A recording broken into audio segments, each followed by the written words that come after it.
Howdy, y'all. It's me, Brother Damon, Chief Jones. Call me. Hey, I want to get into something. I had talked to people about the police academy on 2 or 3 occasions, and that seems to be a clincher, even for a lot of cops. I've talked to cops I've known and cops I haven't known, either in person or by email or phone. And it seems to be a reoccurring theme that among older cops, we seem to have this same thought process. And I guess I've kind of harnessed this out of older cops.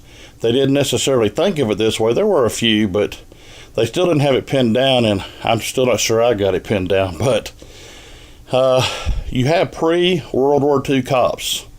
Okay, those cops were not necessarily the keystone cops, but a lot of things they did were comical because they didn't really know what they were doing. But they did the best they could with some common sense and some wit, in the prevailing times, based on the educational standards of their communities. And in some communities, they were real isolated, so they just went by their customs and usage, which means the way the people had lived there forever. So they was enforcing community standards versus law, which is kind of like what they want to say about policy now. But these were the people deciding this, not their servants deciding it. Okay, well, after World War II, you come back and you had a nation that was not as innocent as it once was. The average education was way better off, should I say. You had a lot of people that had been military police, so they had formalized training of some sort. So they brought that back, and when they become the elected constable or sheriff or city marshal or even a chief of police somewhere, or they got good ranks in police departments, they had a lot more knowledge of formality instead of individuality. And that's when they become more uniformed police officers. A lot of agencies had no uniforms until then. They just wore what they had and put a badge on it. And, on their Sunday go-to-meeting shirt, if they was going to someplace nice like court or whatever. And if they was out in the street, they just wore their regular work shirt, pants, and work boots, and strapped on a gun. And if they had some handcuffs, they were usually old type. They were coming up with a new type, and they went out and kept the peace. Thus, peace officers.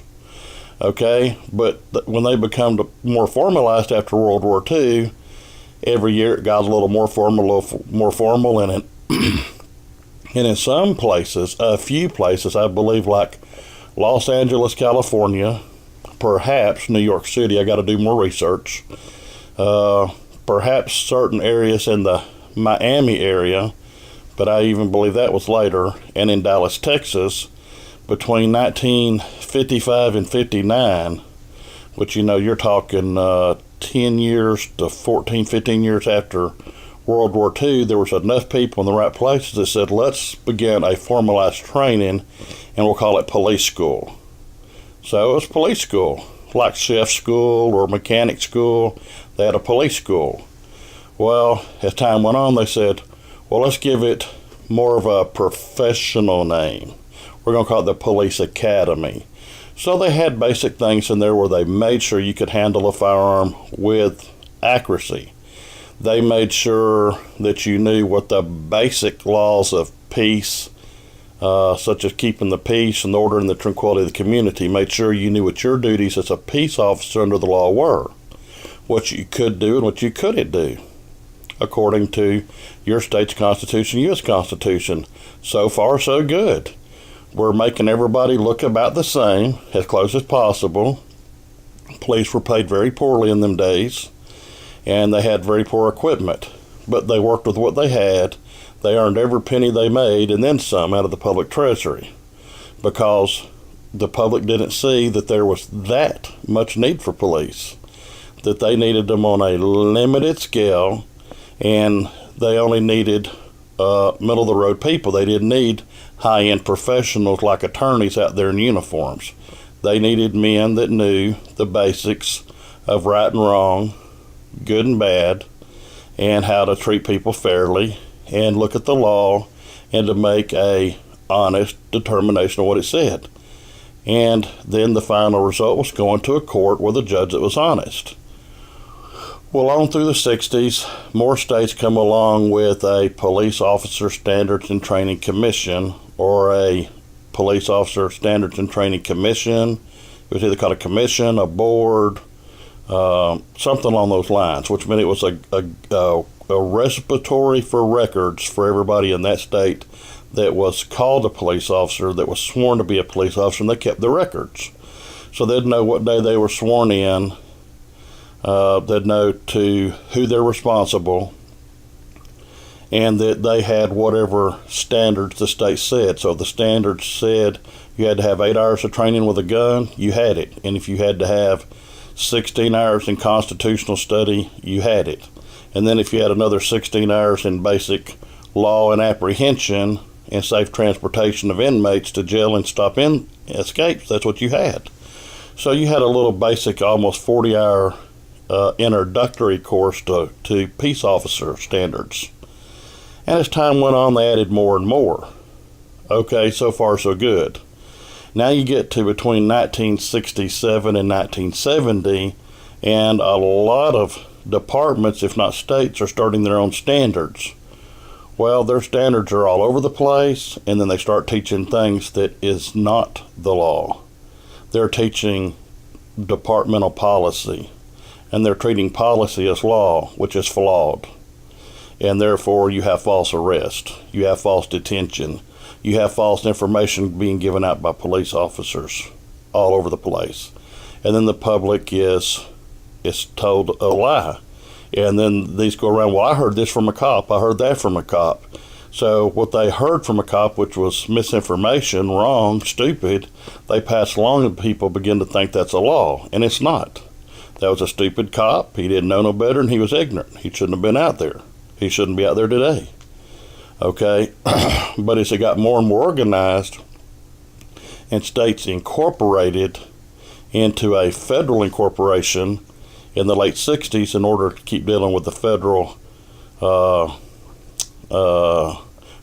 Reserve Note, which is a private bank, they began dealing with their money. They either had to incorporate as a subdivision of the federal government in order to deal with Federal Reserve notes, because they couldn't keep dealing with it as an organic state of Texas, state of Alabama, state of Florida, state of California. Okay, that's how they had to go. Before it was California State Republic, Texas State Republic, Florida State Republic. But when you turn the words around and say state of, that means it represents something. But it ain't that something. It represents it. That's like if I say Damon Jones, that's me. I said, I'm Damon of Damon Jones. That means I represent me, but I ain't me. Gets a little technical here. But anyway, I plan on doing more of a series on this law enforcement peace officer. And there's a difference in law enforcement and peace officer, and I can prove it. But from 1945 to today is when the major changes took place. And I can show you dates on calendars that there was a big upheaval because either the President of the United States or the Congress or a certain state said we're going to do this or that, and it changed. And then they started working with statutes, non-laws.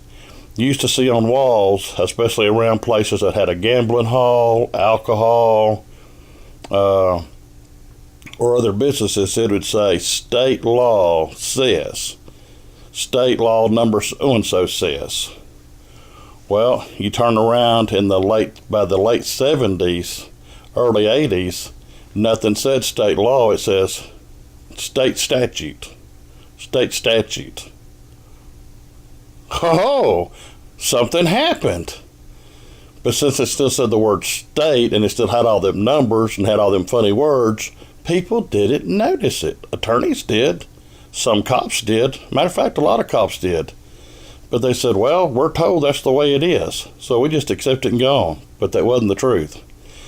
So people want to know about police academy. So when a cop comes up to your car, he's doing what he does based on his unlawful training, his misguided training, his own prejudices and biases for and against you, being a assumed driver in an assumed vehicle, and assuming that you have to do everything he says, when in fact, under the Fifth Amendment, you don't have to talk to him, you don't have to do nothing. It's your choice. You can or you can't. There's reasons that you might want to say certain things to him, and there's a million reasons you don't want to say nothing to him. But you got to be able to articulate 100 times better than he does. He probably can't articulate. He ain't taught to do that unless it's like a murder or rape. He's taught articulation in that, okay, because of courtrooms and public outrage if he can't.